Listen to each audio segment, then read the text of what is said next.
Well, hello YouTube, it's me, Fortmaster, and welcome back to another Alex Bale reaction.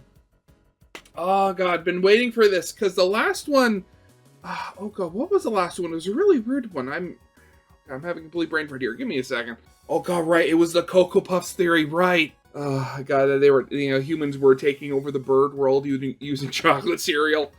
God, I mean, exactly the reason why I watch Alex Bale. Just absolute lunacy. So yeah, today's reaction is the High School Musical theory. Yeah, so okay, so I'm gonna be completely honest here. Never watched the High School Musical movies, any of them. Of course, I've seen like clips from like when memes have come around, but honestly, never watched any of them. When they were coming out during the time when I would have been, the perfect target audience, it just, it wasn't my thing. I mean, nothing in it really appealed to me. That's all I can really say. I mean, I looked at the trailers and I was kind of like, what's this? And didn't watch it. And then I was shocked that they made several more after the first one. God, honestly. And again, like, man, how many did they make? I distinctly remember there being 3. Was there more than 3? Because I think they pushed out, they made like a couple in one year, I think. Hey man, I need to look, I need to do some research on High School Musical. Excuse me for a second here. Oh, I'm sorry, wait, what? High School Musical, the series? What? Okay, so we got High School Musical, High School Musical 2, High School Musical 3, Senior Year, and Sharpay's Fabulous Adventure. Jeez, okay. Again, so the first one came out in 2006, so I was 11 years old. I was probably smack dab at the beginning of, the target audience for this. Again, I've never been one for musicals, so it never really did anything for me. But I mean, the fact that there were so many, and again, the fact that, oh god, this television series was from 2019 to 2023? Okay. Honestly, already, this is getting weird enough, and all I've done is, like, done some really basic research on how many movies there are. How weird is it? How weird is Alex Bale gonna get in this video? Oh, God. So, yeah. We should probably get this thing started then, of course. So, yeah, of course, as always, original videos linked in the description if you haven't seen it for some reason. Corner video will lead to my Let's Play of the day. And if you like this video or any other video that I make, I'd very much appreciate it if you gave the video a like and subscribe to my channel, because I just passed 5,000 subscribers, and I mean, my next goal is at 10,000, so let's see if we can hit that this year. Maybe, who knows? Yeah, but with all that out of the way, let's get this thing started then, shall we? You're the team leader, not a singer. Did you ever think maybe I could be both? Our team is coming apart because of your singing thing. I don't dance. You're the team leader, not a singer. Did you ever think maybe I could be both? Our team is coming apart because of your singing thing. I don't dance. I've always thought there was something disturbing about High School Musical. I know that yeah, sounds it is really strange weird because these movies were made to be anything but disturbing. Well, just that one little thing there. I mean, you could say that, them being so clean is the disturbing and creepy part, because no place is like this, really. There's something going on with them. They are the quintessential cheesy Disney Channel originals where everyone is always smiling and singing, and the biggest conflict is whether Troy will play basketball or sing in a musical. They are by no means disturbing films. But if you really think about it, you'll notice these movies all have a very strange contradiction. These are musicals where the characters are singing and dancing about the fact that they don't want to sing and dance. Hip-hop is my passion. I love to pop and lock and jam and break. There are scenes where Chad tells Troy he shouldn't sing, immediately followed by Chad suddenly breaking into a giant choreographed song and dance. So dude, you know that school musical thing? Is it true you get extra credit just for auditioning? Who cares? You ever think LeBron James or Shaquille O'Neal auditioned for their school musical? I gotta get my head in the game.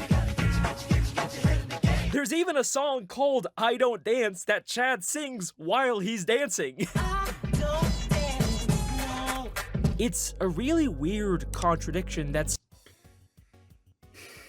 I mean, isn't it literally just a thing? I mean, musicals are already, you know, more than a little nonsensical and a little weird. I don't think there are very many musicals where the actual singing is diegetic to, you know, the actual world. It's more like, you know, something is said or done, and then as the scene goes on, when they start singing, it, like, I've always thought of it as they're not singing in universe. It's very much sort of more like how the scene is being translated to us, the viewer, if you want to think of it that way. Again, because again, as I said, like, musicals are in their nature very odd and nonsensical. So I mean, saying that like, oh, they're singing songs about not wanting to sing and dancing while they're singing about not wanting to dance. I mean, again, like, I could see that just being more just, you know, irony or something like that. It's always kind of creeped me out for some reason. It almost gives you the impression that these characters aren't in control or are aware of what their bodies are doing. But obviously, we're not really supposed to question the logic of these songs, because that's just kinda how musicals work. These are just fantasy, non-diegetic songs that only we, the audience, can see. There's nothing strange about them. So I tried my best to just ignore the creepy feeling I got from these movies, but the more I rewatched them, the more I couldn't deny that there was something very wrong with the students at East High. I believe that behind the smiles and the singing is a very dark secret about this school. A secret that the filmmakers intentionally hid within these movies 17 years ago that today I intend to solve. This is the High School Musical theory. Okay, so I was waiting for Alex to pull out like a clip or something proving that, you know, they knew that they were singing all along during the songs. I'm happy he didn't, because that means he's doing something else. And that means it's going to be that much weirder. You love watching Alex Bale's videos on the internet, but oh no, you've been hacked by a computer virus. If only there was a safer way to use the internet. Introducing Private Internet Access. Did you know that when you use the internet, your device sends out tons of private information that hackers, shady government agencies, and even advertisers can steal? Oh no, I hate advertisers. Private Internet Access VPN helps protect your data by encrypting your internet connection through their world-class server infrastructure, with servers in 91 different countries and all 50 United States. Okay, I don't think I need to get a VPN to use the internet. Your IP address is Whoa. 104.142. What are you doing? You live in Greensburg, Hey, Pennsylvania. hey, stop. Credit card Stop number that. your password is Okay, 123. I'll get a VPN. Just stop. What the fuck? Just stop. Private Internet Access is the world. I mean, I've said before, I usually only keep, you know, I usually cut out, you know, sponsors out of my reactions just because, you know, it's an ad read. It's usually not that funny.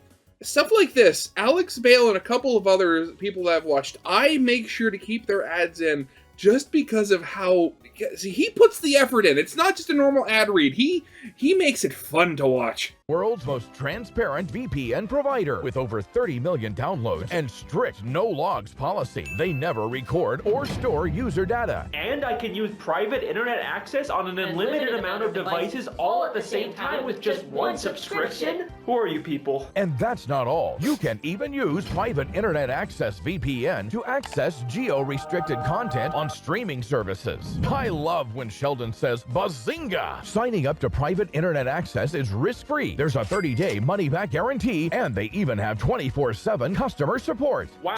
You know, I'm watching this, and like I can't help but feel like this doesn't feel like a real like sponsor. Like it feels fake, and I only just figured why that is, and it's because like he's intentionally made the video and stuff that they give him to put in the ad read.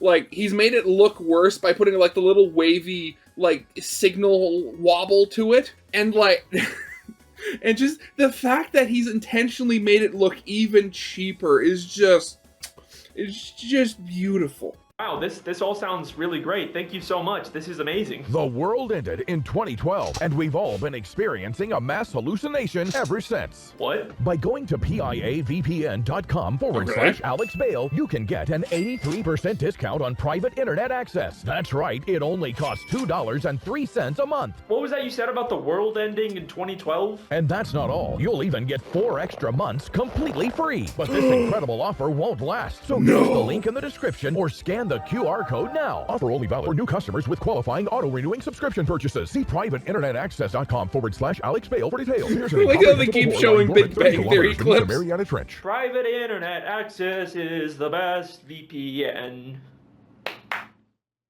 So, what exactly is happening when the characters in these movies sing? I'm not talking about when they're performing on stage in front of a crowd. I'm talking about when the characters are in the school hallways or the cafeteria, and suddenly, without any warning or explanation, the entire school breaks out into a highly choreographed musical number and then just moves on from it like nothing ever happened. Seriously, guys, this summer I gotta make bank. Like, what's really going on here? Are the characters aware of the fact that they just sang an entire song? Was this an impromptu flash mob that they planned? No, obviously not. We're supposed to assume that these are just fantasy sequences that only we, the audience, can see. Yeah, exactly. Well, that's what I originally thought. But then I took a closer look at these musical numbers and I started to notice a very strange pattern. In the first High School Musical, Gabriella is the new girl at school, and the first time she experiences one of these spontaneous musical numbers is in the Stick to the Status Quo song in the cafeteria. Okay. Now, Gabriella doesn't enter until about halfway through the song, but she has a very interesting reaction to it.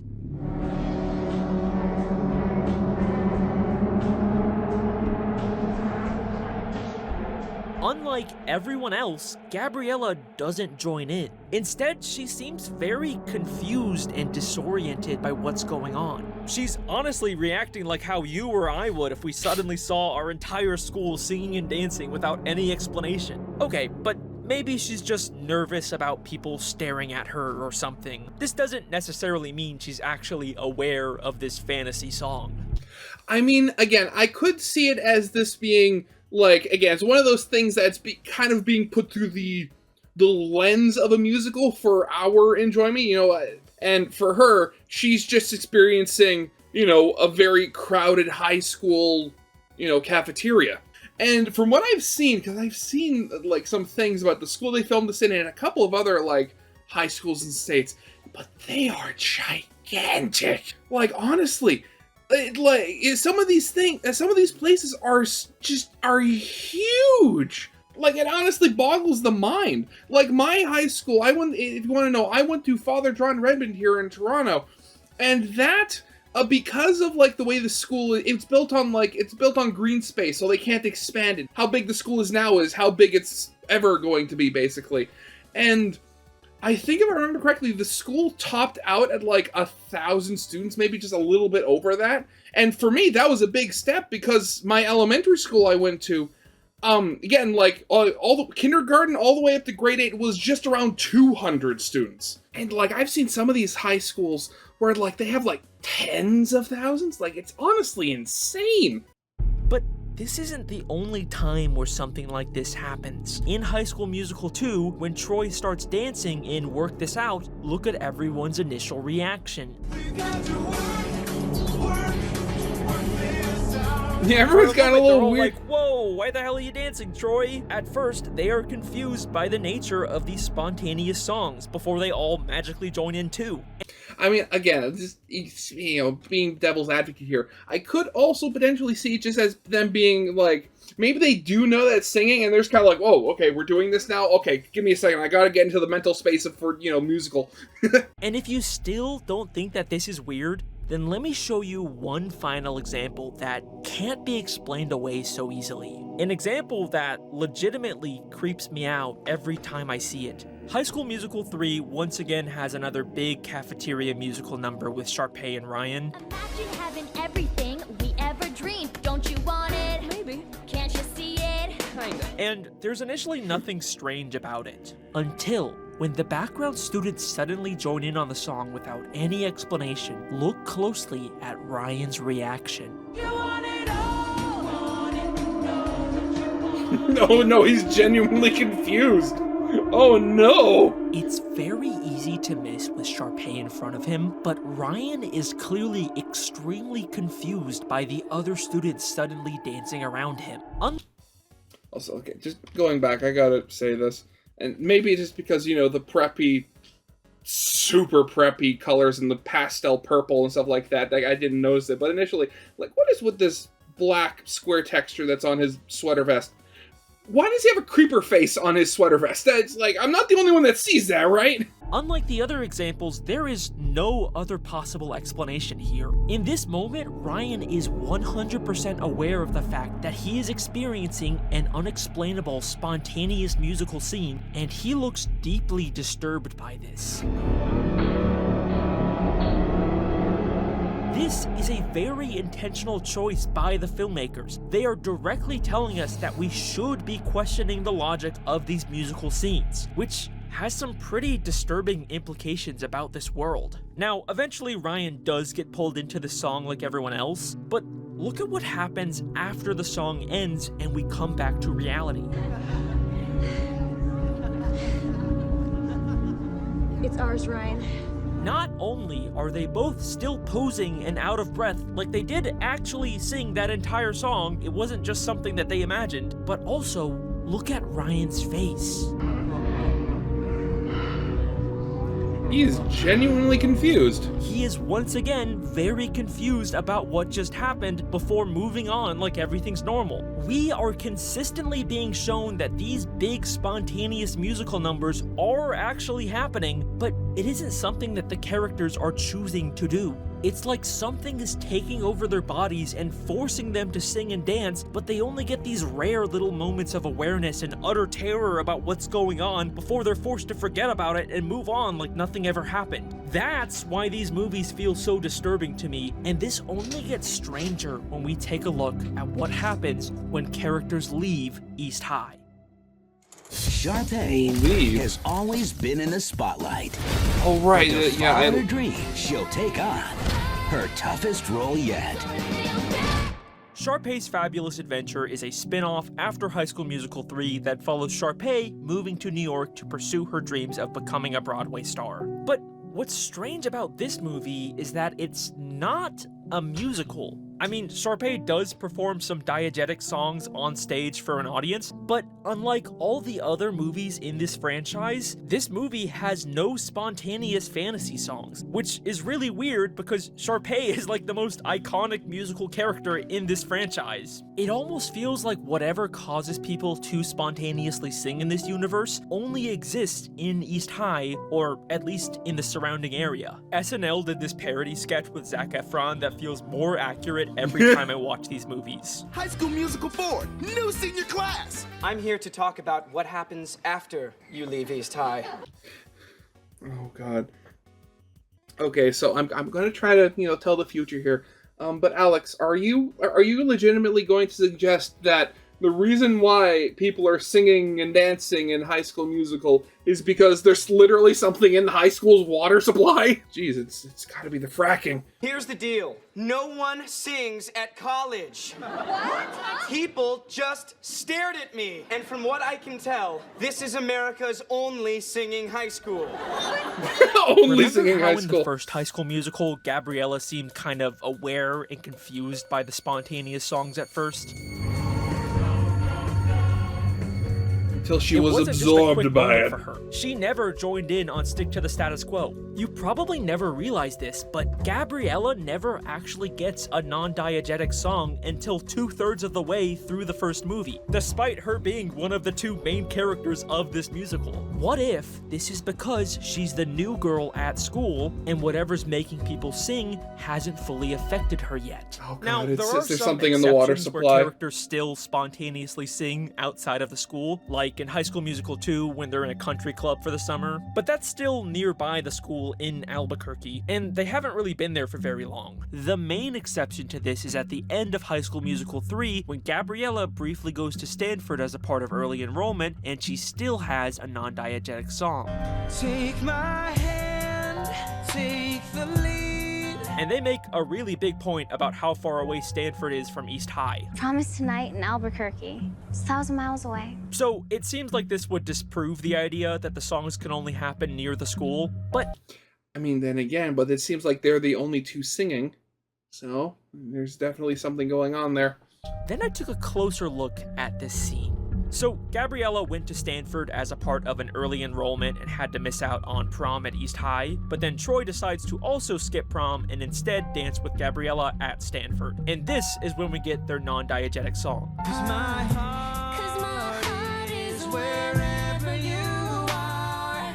But during the song, they're both briefly transported to East High's prom with all of their friends. Now, obviously, this is just supposed to be a fantasy cutaway. Yeah, exactly. They aren't actually back at the school. Stuff like this happens all the time in the musical numbers from these movies. These are all just imaginary fantasy sets. It's kind of like Troy and Gabriella are imagining they're back at East High and are incorporating things from their real-life surroundings into the fantasy. But if that's true, then why can we already see the exact same stone pillar set 30 minutes ago at East High? I mean, you don't need to get so sinister about it there, Alex. I mean, given that, she was at the high school, in, theater, she's probably seen them before. And given what I know about high school budgets, I would assume that something like prom, because, I never actually went to prom, would just kind of use what the school already had. Like, they already have all the set dressing from, like, the plays. Why not use it to spruce up prom and stuff like that? So, it makes sense.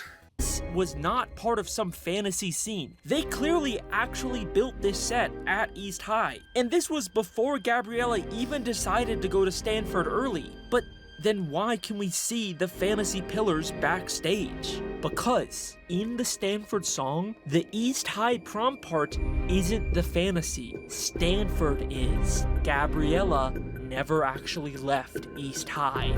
We are shown time and time again that these spontaneous musical numbers can cause vivid fantasy hallucinations of other places. So I think that whatever's causing Gabriella to break out into song also caused her to hallucinate going to Stanford, when in reality, she never actually left. You might be ready to say goodbye to East High, but East High's not ready to say goodbye to you. This honestly makes more sense than Troy being able to drive all the way to Stanford and back in time for the school musical with his piece of shit car that's constantly breaking down in this movie. You never know. There's the ultimate powers of hopes and prayers going on there. Who knows? They might have been really lucky and got on the highway with no cops and just floored it. Push harder. And if my truck falls apart because I'm spending all my free time on stage, it's all your fault. Something at East High is manipulating all of these students, causing them to sing and dance and even hallucinate to the point where they can't even leave. But that brings me to the question that you've probably been waiting for me to answer. Oh, actually, there's two big questions, actually. Why? The first one would be, who is doing... Actually, no, there's three, and now the questions are quickly piling up here, Alex. You're not really answering anything yet, but it's, how is this happening? Who is doing it? And why? All three of those are very important questions. What exactly is causing all of this? Why does this school seem to have this strange power over all of the students? And to be honest, for the first time ever in one of these videos, I don't actually have an answer for you. I have five. Yes, I have come up with... I was going to say, wow, that's a first, but never mind. Jeez, Alex is going into overdrive here. 5 different possible explanations for the strange phenomenon going on at East High. For the first time ever, we are doing an official Alex Bale theory iceberg, and you get to decide which one you like the best. And I'm going to be sharing each of them with you in order from sort of tame and realistic to completely batshit insane, crazy, and stupid. So we're going from not really a theory to Alex Bale. Got it. Okay. Some of these are going to be a little more in-depth than the others, and some of these are just going to be kind of fucking crazy, so, you know, just mentally prepare yourself for that. Without further ado, starting with the very tip of the iceberg, here is the most boring, tame, believable theory I can come up with. This is all just lazy writing and coincidences, and I'm overthinking little things that actually mean nothing.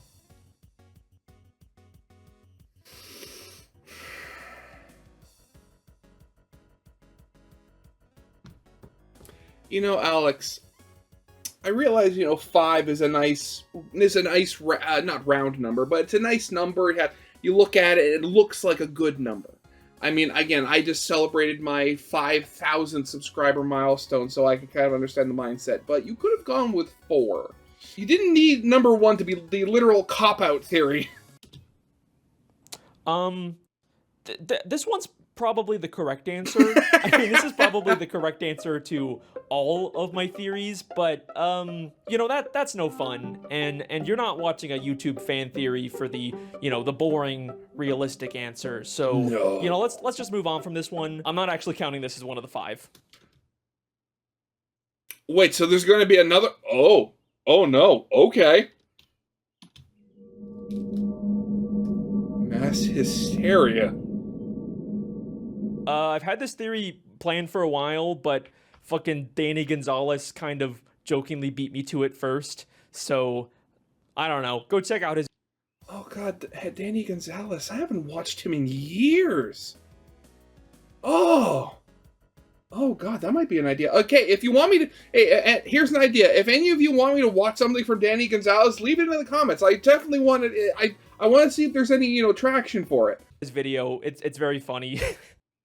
In 1518 Strasbourg, France, a woman named Frau Trophia walked into the streets and reportedly started silently dancing without any explanation. Soon, other people began to join her, and over the next couple of weeks, hundreds of people all began uncontrollably, silently dancing with no explanation or way to stop. Many collapsed from exhaustion, and some even reportedly died from heat stroke. This became known as the Dancing Plague of 1518, and it is believed to be one of the most infamous cases of mass hysteria in history. The leading theory behind why this happened is because of extreme stress from famine and diseases at the time, but mass hysteria is something that still happens in many different forms to this day. Yeah, that's the thing. Like, I understand, you know, mass hysteria, you know, people's minds when they're stressed can do weird things.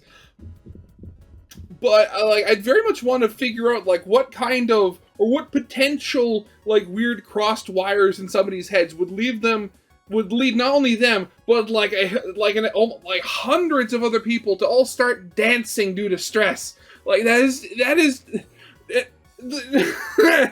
Even to students in high school. Could mass hysteria be responsible for dozens of high schoolers' unexplained hiccups? Health officials say 12 girls from Leroy Junior Senior High School have exhibited similar symptoms. A doctor treating them says they suffered from conversion disorder, a very real condition resulting from trauma or stress. In the Leroy case, most of the sufferers attend the high school and junior high school there. So maybe it's as simple as the stress of being in high school and the pressures of conforming to the status quo was enough to cause a mass hysteria at East High that resulted in students spontaneously breaking out into song and dance. I think this is a very plausible explanation for what's happening in these movies, and it really ties in well with the core conflict these characters are facing. And if mass hysteria is this low on my iceberg, then you know these next theories are about to get really weird.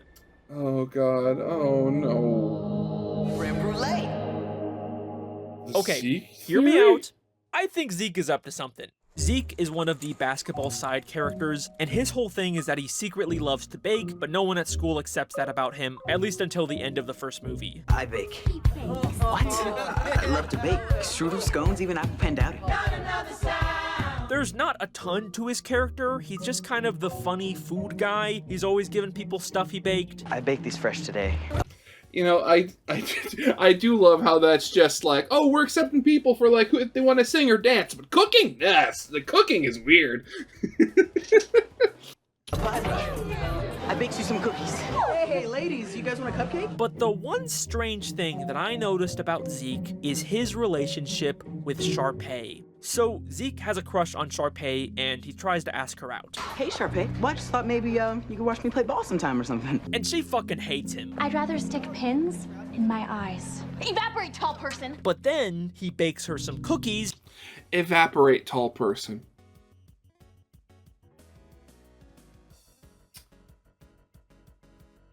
Okay, that's certainly an insult. And she suddenly has a very different reaction. These cookies are genius. The best things I've ever tasted. What's he putting in those cookies? Oh. Drugs, okay. Okay, well, whatever. That's kind of weird, but, you know, it's just a typical Disney Channel gag. But then, by the next movie, Sharpay completely forgets about Zeke and moves on to being obsessed with Troy. Troy, Sharpay. Sharpay.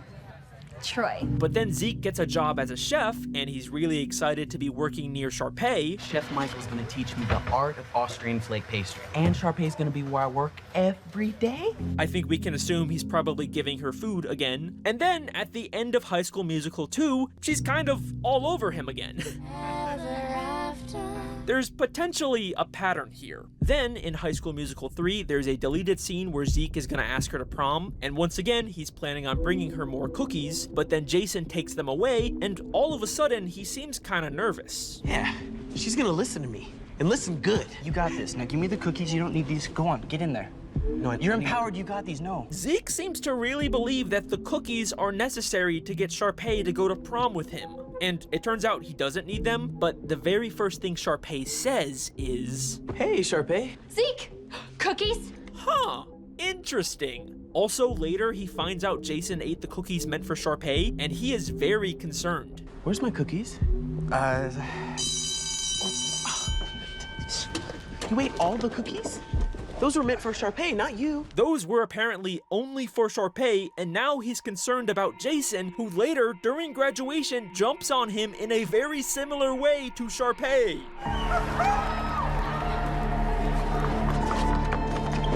Those were meant for Sharpay, not you. So, what exactly is Zeke putting in these cookies? Okay, he's lacing the cookies with a love serum or something. Oh, that's not... Oh, God, that's not freaky and disturbing at all. No, not in the slightest. And look, I'd be willing to just call this a weird running gag with some maybe uncomfortable implications, but it's not just Sharpay that Zeke manipulates with his cooking. In the first movie, all the basketball boys sort of trick Troy and Gabriella into breaking up, and later they feel bad about it and decide to confess what they did to Troy. Gabriella won't even talk to me, and I don't know why. We do. But look at what Zeke does first. I baked these fresh today. You probably want to try one before we tell you the rest. He gives Troy cookies so that he won't be mad, and it works. Troy is never shown to be even a little upset that they caused his breakup. Zeke's cooking clearly has an effect on people, and he is constantly feeding everyone in these movies. I'm good for a poolside picnic. What do you say? Zeke even made desserts. They're cooling. I'll let you know when they're ready. Now out of my kitchen, miss. Hey, ladies, you guys want a cupcake? I bet you those cookies that are always left out in Troy's house were made by Zeke. There's even this weird offhand mention from Troy in the first movie about having trouble remembering the previous night. Do you remember the night before? No, not at all. All I remember is like pink jelly. And he says the only thing he can pink remember jelly? is pink jelly. All I remember is like pink jelly. Which, I don't know, kind of sounds like something Zeke could have made him. I love to bake. Strudel, scones, even apple panda. What if Zeke is putting something in the food that's causing all the strange behavior we see at East High? Wait, another popular theory that caused the dancing plague was that people consumed wheat that was contaminated with a fungus called ergot, which contains similar compounds to LSD. Everything Zeke bakes contains wheat?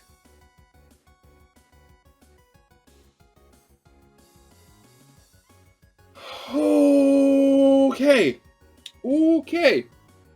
Again, like this is a weird one. It definitely is. But wait, Why would Zeke want the entire school to be constantly breaking out into song and dance? Yeah, it's kind of a good question. What do these songs ultimately accomplish? The songs are ways for characters to express their inner truth. It causes Troy to realize he wants to be in the musical. Why am I feeling so wrong? My head's in the game, but my heart's in the song. It causes everyone to break out of the status quo and ultimately accept their fellow students for who they are. But inside I am stirring, something strange is occurring. It's a secret I need to share. Which allows Zeke to finally be able to be accepted as someone who wants to bake. We're a jock. Can cook up a mean creme brulee. Yes, I think the entire reason for all the craziness going on at East High is because Zeke is drugging people with his cooking to make them more accepting of him as a baker. Someday I hope to make the perfect creme brulee. I know that this is a really insane idea that has some admittedly uncomfortable implications, but you know... Some? Oh my god, Alex, this has more than just some uncomfortable, this has gone into full-on creep territory. No, you gotta admit, there is a surprising amount of evidence for it. I couldn't not bring it up. Well, at least we know these theories can't possibly get any weirder than this.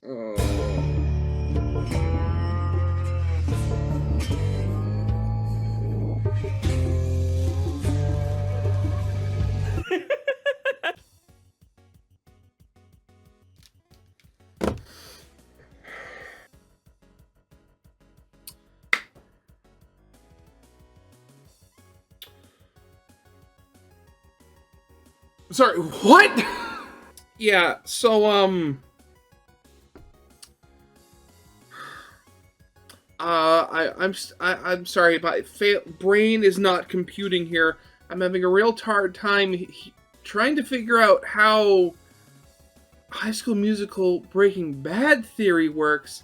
I mean, besides it just being some sort of weird continuation of the previous one, with all of this being caused by, you know, the students of the school being drugged?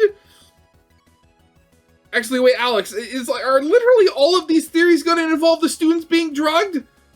Because currently we have 2 out of 5 here basically being the same thing. Oh, please explain. Okay, wait. Just hear me out. Breaking Bad is a dark, gritty crime drama about a chemistry teacher teaming up with one of his former students to build a ruthless drug empire. High School Musical is a movie for babies about Troy trying to decide whether he wants to play basketball or sing in a musical. These are very different. You could not find 2 pieces of media more polar opposite than High School Musical and Breaking Bad. Yeah. Apart from maybe Blue's Clues and Law & Order. But what if I told you... Right, okay, so wait, Alex does have experience doing this sort of thing. Right, of course. That they actually exist in the same universe. They both take place in Albuquerque, New Mexico, they both came out in the mid to late 2000s, and they both heavily feature a high school. This is sort of a meme that's gone around the internet for a while because of these weird similarities. Even Mr. Matt Pat Film Theory, before he retired from YouTube, tried to make a theory about it. And you know, as hard as I tried, I couldn't figure out how to prove that High School Musical was in the same universe as Breaking Bad. Oh god, I remember that video now. Man, that's from a long time ago. Oh. Yeah, I'm pretty sure that's actually the reason why Matt Pat retired. It was just the one theory he could never crack. Hey, if you can make an airtight connection, let me know, because that would be the best theory ever. Well, okay, Mr. Game Theory, I accept your challenge. Let's see if we can avenge your death. So, with all the strange behavior and hallucinations in High School Musical, there is clearly a possibility that everyone is being drugged. But what if instead of Zeke being behind it, everyone instead got hooked on a new popular drug that's going around town, Heisenberg's signature blue meth? Okay, so, I'll be completely honest here. I never watched Breaking Bad. I didn't like the concept of seeing a good man go bad and stuff like that. But from what I understand, and from everything I've learned over the years through cultural osmosis, the whole thing, well, in reality, the whole thing with the blue meth was that real meth, when it's 100% pure, is not blue. It's white. And the whole thing with, you know, Heisenberg's meth was that it was like 100% pure. It was like the highest quality you could physically get. But from everything that I'm aware of, granted, you know, this is being said by somebody who's literally never done recreational drugs in his entire life. I am quite literally a square. From what I understand, meth doesn't cause you to spontaneously start singing. This is pure glass. This is art. A drug that Breaking Bad has established can cause hallucinations.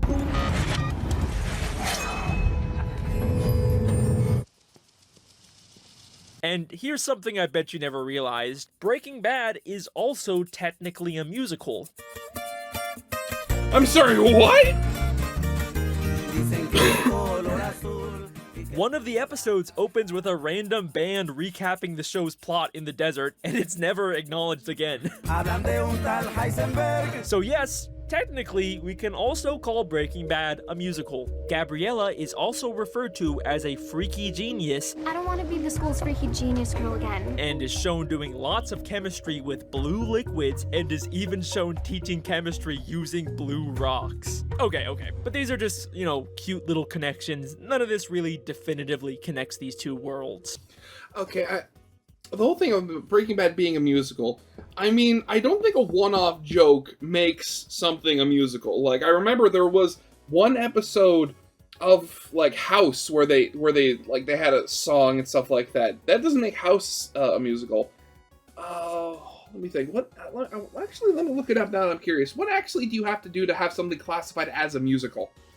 A musical, opera, yada yada yada, kind of fuzzy. People claim the difference between a musical and an opera is the theater and was performed. There's,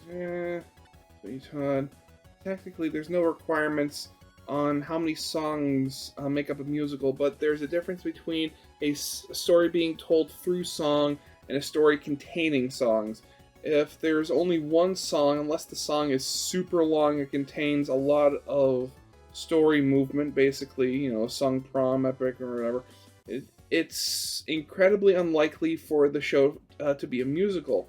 There is no set lower limit, though, nor is there an upper limit. I've seen musicals with 13 songs and probably fewer. Hamilton has 46. It all depends on the individual needs of the story being told. Yeah, so I'm definitely not going to classify Breaking Bad as a musical, because they had one episode that's opened up with a mariachi band talking about, you know, the plot of the show. It's gonna take more than that to avenge Matt Pat. Well, let me ask you a question that you've probably never really considered. What is the musical in High School Musical actually about? You might be surprised to hear that we never actually get to see the school musical that Troy and Gabriella auditioned for in the first movie. The movie just literally ends with them at the callbacks. All we really know about the actual musical in High School Musical is that it was written by Kelsey, it's called Twinkletown, and we get to hear a few songs from it. I've been looking for. And you know what? The more I looked into the plot of this musical, the more I began to realize how much it eerily lines up with the plot of Breaking Bad. Okay, I mean, granted, I know these shows take place in the U.S. here, and there's all that, you know, that baggage that comes with being in the United States. But I have a really, especially, you know, with it being a more southern state, but I have a hard time believing that a high school would allow a production to be made talking about the life of a drug dealer. I know that sounds crazy, but just stick with me on this one. The first song is called What I've Been Looking For, and it's sort of vaguely about two people embracing a new relationship together. I've been looking for. You might assume that it's a romantic relationship since it's sung by Troy and Gabriella, but Yeah. Ryan and Sharpay also auditioned for the same role, and they're brother and sister, so I'm just gonna assume it's more of a platonic relationship. It's hard to believe that I couldn't see you were always there beside me. It's hard to believe that I couldn't see that you were always there beside me. This is a relationship between two people who knew each other for some time before, but only now do they see each other in a new light. Jesse was Walter's student, who he never really thought much of, until he later found out that Jesse was secretly a meth cook. Honestly, I never expected you to amount to much, but methamphetamine?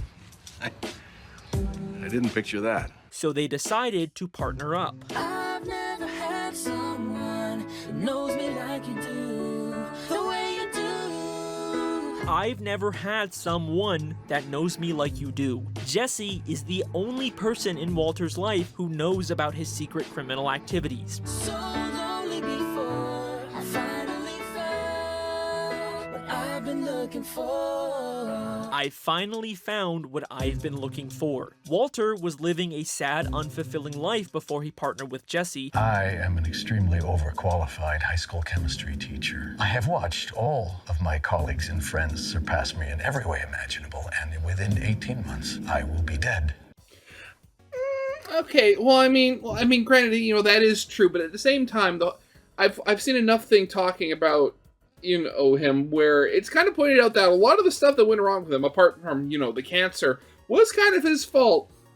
Like, he was offered a job by one of said friends that would have paid more than enough to cover all of his, you know, his medical bills. It would have been a better use of his talents, but no, he couldn't because he has such a fragile ego. But now he's discovered his true calling and finally found as a drug the exciting dealer, life yeah, that he's been looking for.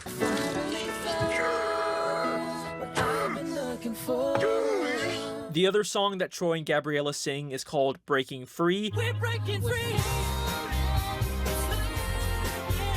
And it's also just kind of vaguely about being yourself and finally being free to do what you want with someone else. And obviously, you can line that up with how Walter breaks free from his old life with Jesse, or more accurately, breaks bad. We're breaking bad. Okay, so these songs line up surprisingly well, but at the same time, the lyrics are also pretty vague and could probably line up with a lot of different things if you tried hard enough. I mean, I don't think you'd have to try that hard at all, really. But things get really insane when we take a look at our last song from the musical, Bop to the Top. Yeah, we're gonna bop to the top. This is a song about the same two characters in a competitive environment doing anything it takes to climb the ladder of success. Anything it takes to climb the ladder of success. This is literally the plot of Breaking Bad. They specifically describe this competition in a pretty explicitly violent, brutal way. Kicking and scratching, gotta bump the competition, Blow them all away. Gotta bump the competition, blow them all away. This is what they do in Breaking Bad. Wipe away your inhibitions. Wipe away your inhibitions. Walter's whole arc in the show is about giving up his moral qualms and giving into his dark side. He's wiping away his inhibitions to achieve success in the criminal world. They also randomly start speaking Spanish in this song. Mucho gusto. Ay, qué fabulosa. Caliente. Suave. And obviously all the Mexican cartel members in Breaking Bad primarily speak Spanish. Este no habla ni una palabra de español.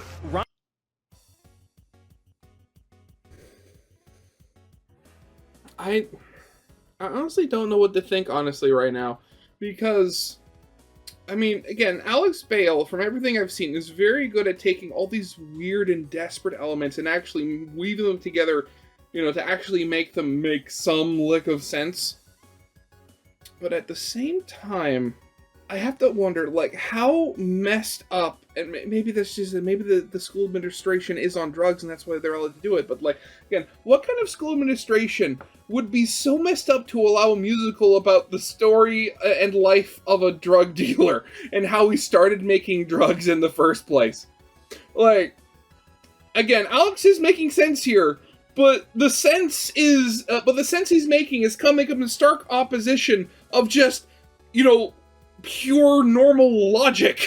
Ryan is wearing a fedora just like Heisenberg, and Sharpay is wearing a very blue dress, the signature color of Walter's meth. Heisenberg is dancing with his meth to climb to the top of the criminal world. Okay, maybe he's on drugs, because now not only are other people singing, the drugs are singing too. Twinkle Town is a musical about breaking. What? Tungsten? Twoxygen? What? Get out of here with your ooh-woo elements. Bad.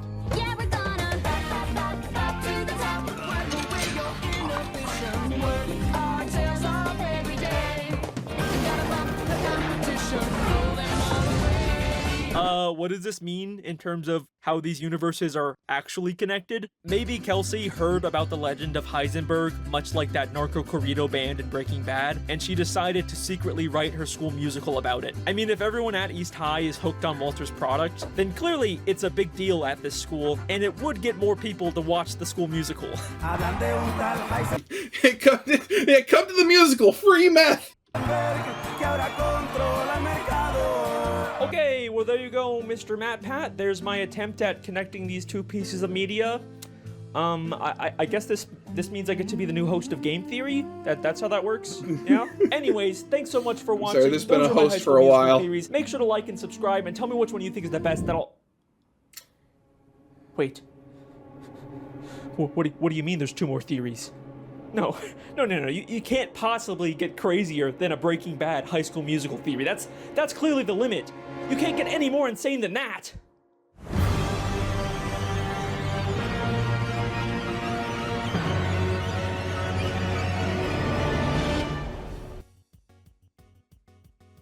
Minzu. So what are they? Are they all like abducted by aliens? Like, who built the zoo? Why? I'm sorry, just that the Breaking Bad crossover theory kind of took so much out of me. I'm more flabbergasted than anything else right now. Welcome everyone. We officially have reached the point of no return in this video, where I will now try and convince you that East High is not actually a high school, but in fact is a human zoo where scientists are secretly watching and experimenting on these students. Yes, I know that is the stupidest thing I have ever said, and yes, like always, I am actually being serious. And yet, after this, there's still going to be one more theory that's apparently even more weird and crazy.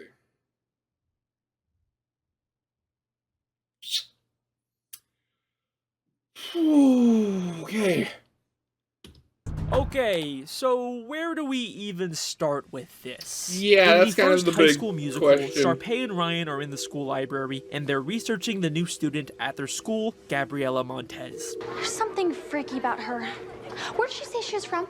They search her name on the internet, and the first 2 results tell them that Gabriela was an extremely smart student from out of town who's won a bunch of academic awards. Wow, an Einsteinette. But we can also very briefly see a 3rd result that reads, Gabriela, San Diego Zoo's new chimp, scientists set up real-time habitat cam. Now, at first, there's nothing all that strange about this. They searched up the name Gabriela, so they're obviously gonna get some irrelevant results about other things with the same name. No big deal. Yeah. But what's weird is that this is a result about the San Diego Zoo, the same city that we can see Gabriela originally came from. And that's strange because they didn't search up anything about San Diego, they just searched Gabriela's name. The fact that it's from the same city is seemingly a total coincidence. But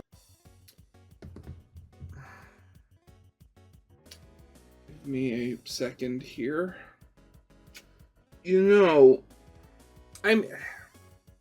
she is darker skinned, but I wouldn't call her like black or anything. She's probably either mixed or like some other, color of humanity.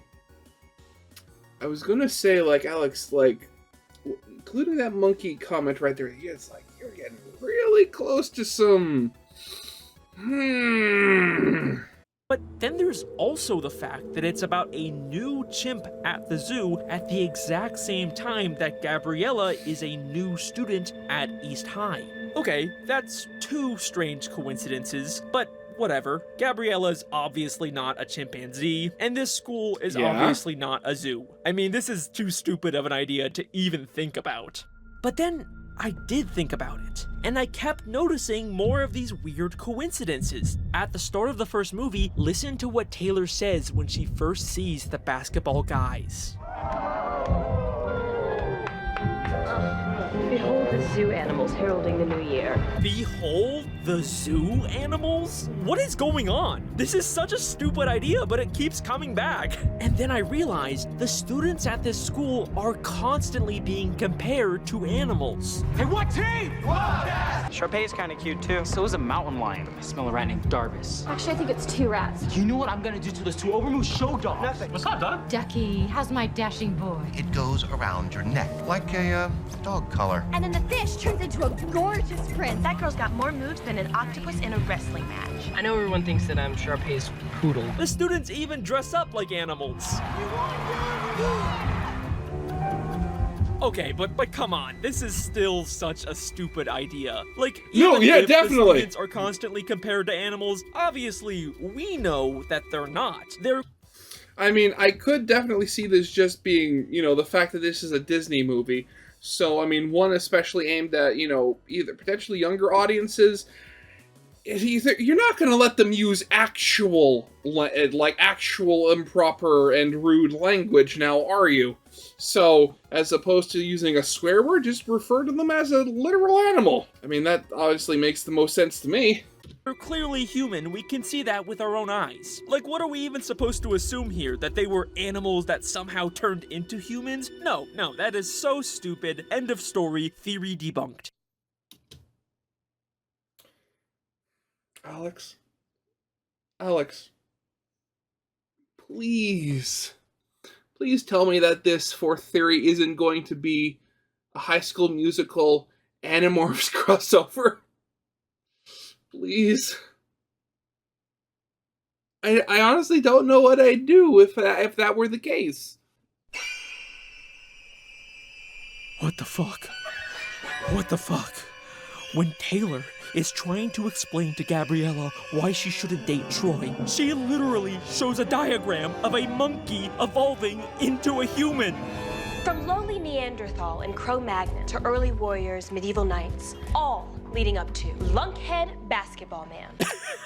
I'm gonna lose my fucking mind. What does this mean? Why are they constantly telling us that these students are animals at a zoo? Are we really supposed to believe that these students were like originally animals that somehow evolved into humans? Hang on. No. We're not even talking about just a normal zoo anymore. This is some mad scientist sci-fi bullshit. This is not something a normal zoo does. Yeah. But wait a second. Remember, it didn't say zookeepers or zoo staff set up the habitat camera. It was specifically scientists. Meaning there is some kind of scientific research going on. Okay, you know what? Fine, whatever. I am going to entertain this stupid idea. Here's how I think this could work. Oh god, he's actually going through with it. God, okay, give me a second, or I need to clear my mind just to mentally prepare myself for whatever nonsense is about to bombard me. Students at East High were all former animals that scientists experimented on, speeding up their evolution process and transforming them into humans. They were placed inside of an elaborate exhibit inside of the San Diego Zoo that was meant to replicate a human high school environment so that scientists could study their behavior. The scientists even set up real-time habitat cameras disguised as normal school security cameras on the ceilings. Maybe we're being punked. Maybe we're being filmed right now. For the most part, the zoo animals act like completely normal humans, but some animalistic traits still appear. So how are you going to explain the fact, you know, of their parents and them being able to get jobs? Because, like, if these are, like, scientific freaks, like, where did they get social insurance numbers and stuff like that? Like how they all stick within their very specific animal packs and herds. The drama geeks and the brainiacs suddenly think that they can talk to us. Troy, I would consider myself an expert in that particular subspecies. It's like a jungle up here. Yeah, just like that cafeteria. Also, there's the fact that Troy is always climbing trees like an animal. What the heck are those two doing in a tree? Another top secret hiding place.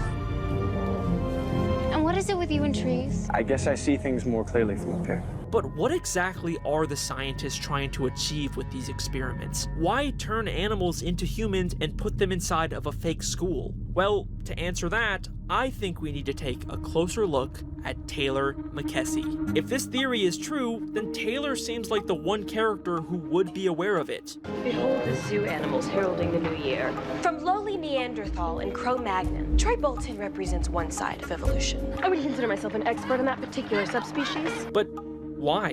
What's so special about her? Chem Club President Taylor McKessie. And if those science girls get Gabriella hooked up with Troy Bolton. Taylor is the head of the science club. She knows so much about what's going on because she is one of the scientists secretly running the zoo. God, the idea of just a science club, like, I mean, granted, I mean, like, with some titles and some names, you can kind of get away with like that. Because, like, I remember, like, in high school, we had a short-lived, anime and video game club that met up every Wednesday. And you'd alternate between somebody bringing in video games, we playing, and then watching anime and stuff like that. But science club? Like, there is so many different fields of science. Like, that is just so unbelievably vague. And what is Taylor's goal in this movie? Troy Bolton represents one side of evolution, and our side, the side of education and accomplishment, is the future of civilization. This is the side where you belong. She wants Gabriella to stay away from Troy so that she can better use her intelligence for the good of mankind. And Taylor's not even exaggerating here. Gabriella is actually a genius who could change the world. I don't want to be the school's freaky genius girl again. Wow. Einsteinette. A judge at an academic competition said they have never seen someone so poised and scholastically accomplished, and her future burns brighter than 1,000 suns. Holy shit. Wow, okay. The entire reason scientists are turning animals into humans at this zoo is to create super intelligent subjects like Gabriella that could later go on to help mankind. That's why I think East High is actually a human zoo. Oh, and I guess the experimentation also has the side effect of making them sing sometimes. Right, yeah, I forgot this was about High School Musical there for a second. I kind of forgot that the point of these theories was to answer why the characters sing. I think I got a little carried away with this one, but that's okay, because I have saved my personal favorite answer to this mystery for the final and best theory in this video. No. We have officially reached the deepest layer of this theory iceberg. Get ready for the most insane, most ridiculous, most batshit crazy High School Musical theory you will ever hear. You're overselling it, Alex. Alright, I'm gonna be honest, this one's not actually as crazy as Zoo Theory. I don't think I can actually get any more ridiculous than that one. This one's somewhere between Breaking Bad and Human Zoo. I mean, it's still pretty far down there. But the reason I saved this one for last is because not only is it my personal favorite answer to this mystery, but I believe that it is the answer that is most likely intended by the filmmakers. Out of all of these theories, I actually think this one has a really good chance of being true. This is the Miss Darbus theory. Miss Darbus theory? So, something at East High is forcing the characters to break out into song and dance against their will, and then seemingly forget about it.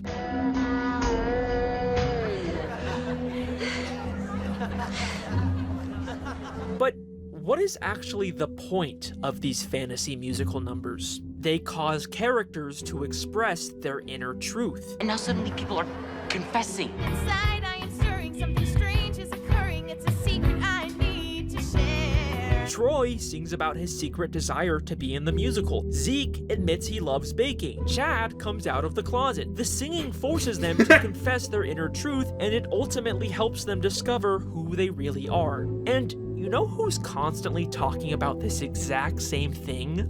Miss Darbus. Miss Darbus is East High's drama teacher, and she is constantly talking about how the theater and the musical arts can help kids express themselves. This is where the true expression of the artist is realized, where inner truth is revealed. The stage can be a wonderful partner in the process of self-discovery. This is where inner truth is revealed. It's a wonderful partner in self-discovery. Doesn't that sound exactly like what's happening to these students? And she even talks about the theater like it has some kind of supernatural divine power. Proximity to the arts is cleansing for the soul. The theater is a temple of art, a precious cornucopia of creative energy. Is it possible that Miss Darbus is actually aware of what's really going on at this school? Well, to answer that, we need to take a look at her reaction to Troy's non-diegetic song in High School Musical 3. So this is the part in all of these movies where Troy is upset and he's bad at basketball and he wants to sing about being upset. So he breaks it. God, again, as I said, I never watched any of these movies, but knowing the writing of some of these Disney originals, yeah, I can totally imagine them having that exact same beat in every single one. Into the school at like the middle of the night and sings the iconic song Scream.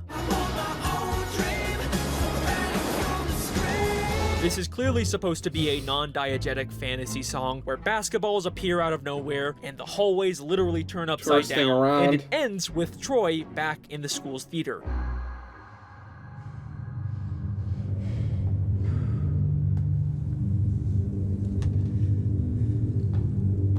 Miss D? Troy realizes Miss Darbus is also there, and they have this very interesting exchange. And the reason for your visit is? I don't know. I think I feel like this is a good place to... Scream? Or just to think. Miss Darbus says that Troy came here to scream, clearly referencing the song he just sang, but then Troy corrects her and says, no, I was just thinking. This is a good place to... Scream? Or just to think.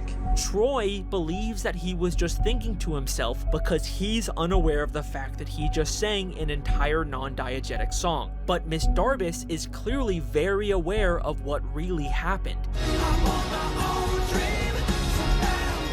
Scream?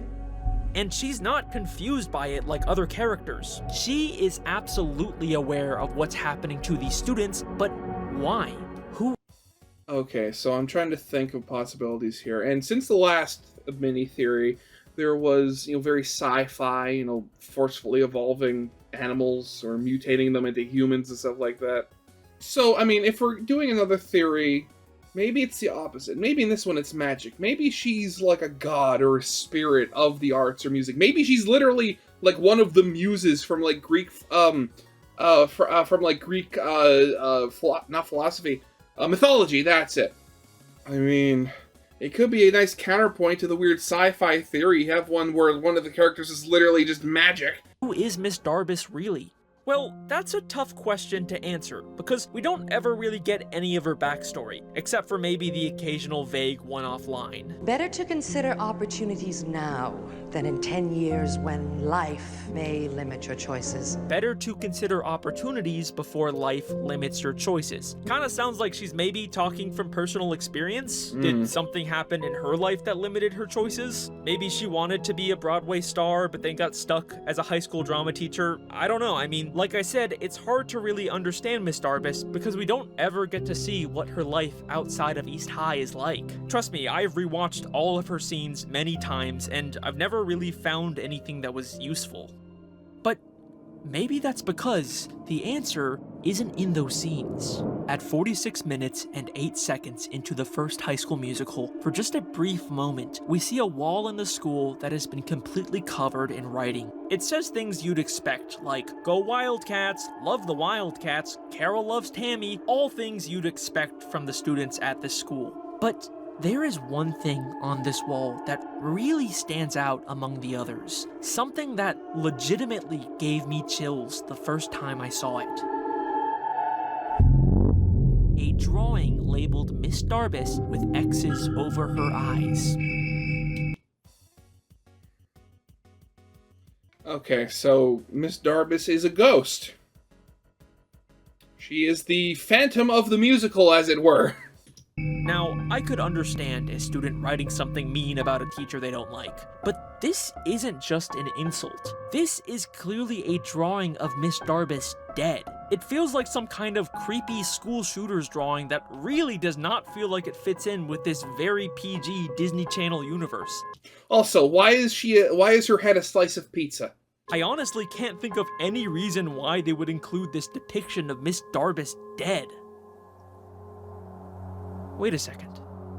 When Troy broke into the school at night, why was Miss Darbus there?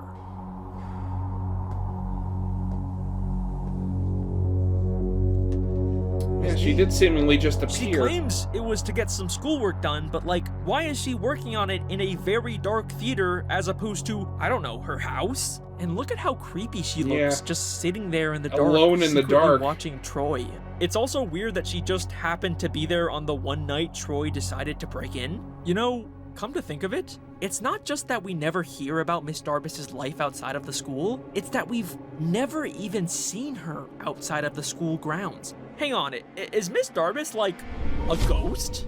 No, that's stupid. But wait, this isn't even the only time she's just magically appeared in the theater. The first time Troy and Gabriella try to audition for the musical, she tells them that they're too late, and we see her leave. Perhaps the next musicale. Troy and Gabriella decide to stick around and sing the song anyways, but then afterwards, Miss Darbus just appears in the theater again and acts like she heard the whole thing. Wow. That's nice. Bolton, Montez, you have a callback. What? We saw her leave. We could even see while they were singing she was not there. But then a whole 2 minutes later, she just suddenly appears again, acting like she heard the whole thing. Okay, so the reason for High School Musical is because of a literal ghost haunting the school. Okay. I mean, honestly, I like this one a bit more than the Zoo Animals one. I honestly do, because that one was just weird. It had literally nothing to do with the actual musical. This one actually makes a little bit more sense and is actually more on topic. Look, we could even see that her appearing scares the other students. Bolton, Montez. She also has a very similar moment to this in the beginning of High School Musical 3. Well, how much time will it take? Yeah, and what the heck is the show about? You, Mr. Danforth. Like 5 seconds ago, we could see she was clearly not there. My favorite of these moments was in the cafeteria in High School Musical 1. After Gabriella accidentally spills her lunch on Sharpay, she just suddenly appears again. Is she like the only teacher in this school? What is going on? You do not want to get into that, man. What is going on here? It's like a jump scare. Ah! Life limited Miss Darbus's choices. She's always at the school, always suddenly appearing out of nowhere. There's a drawing of her dead. She even talks like she's from a much older time. Perhaps the most heinous example of cell phone abuse is ringing in the theater. What temerity! And she hates any new modern technology. Was that a cell phone? No, ma'am, that was the warning bell. This perfectly explains why everyone seems to have this supernatural musical spell over them that only she is aware of. Miss Darbus is a ghost that is haunting East High, and she is forcing these students to sing about their inner truth in order to help them discover who they really are. But now, I have to wonder, though, does the school administration know about her? And if so, how much do they save a year not having to actually hire a drama teacher and just having one permanently attached to the premises? But let's hang on a second. The High School Musical franchise is just a bunch of grounded movies about kids in high school. There are no explicit supernatural elements in them. I don't think I can honestly claim that there's this secret, intentional, underlying message about ghosts haunting the schools in these movies. And yet, you already did a theory about all the students in the school being mutant zoo animals. Yeah, Alex, if you're trying to pull back on the weirdness of your theory here, that ship already sailed a while ago because you pushed it off! What?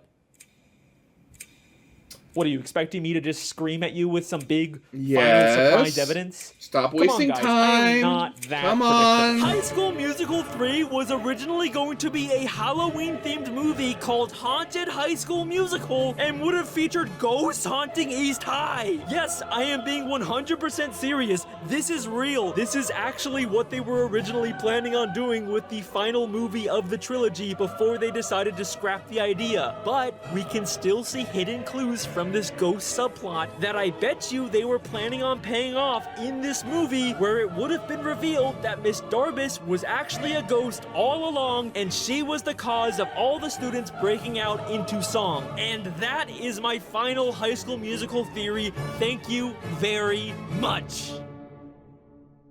Also, they would have revealed that the school is actually a human zoo inside of Breaking Bad. Okay, bye.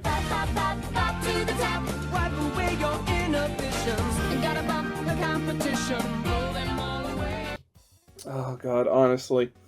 I mean, the fact... Okay, actually thinking about it, potentially most of those theories, at least the last few, could all be happening, yeah, like Alex said, all at the same time, because none of them are really mutually exclusive. Like maybe this is, you know, some sort of weird human animal mutant zoo that's being haunted by the ghost of a dead drama teacher who's using her magical ghost powers to bring out the hidden truths of these, you know, mutant high schoolers, while they're all addicted to meth and making musicals about famous drug dealers. Alex Bale, honestly, Actually, is there any more of this video? Are you going to have any more teasers about future videos?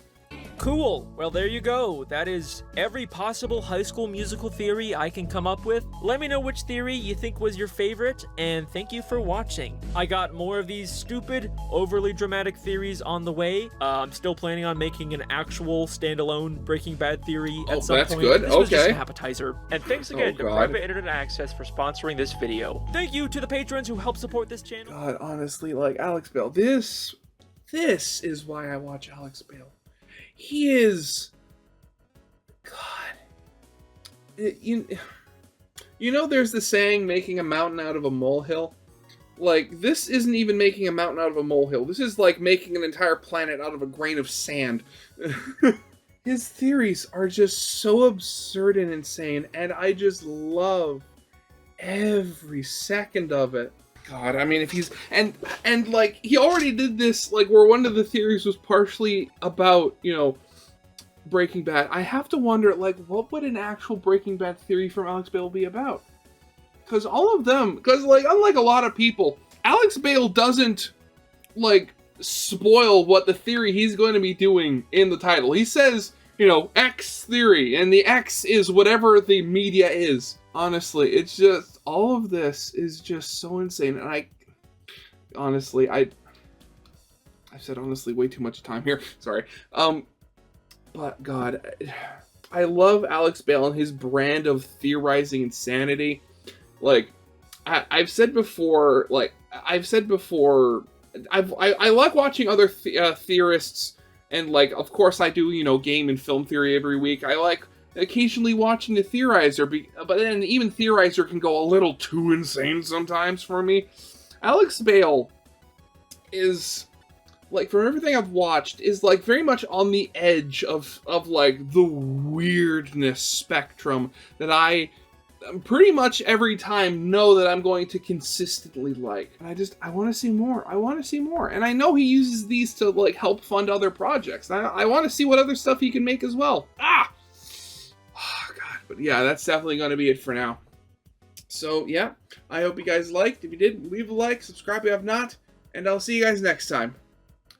Goodbye.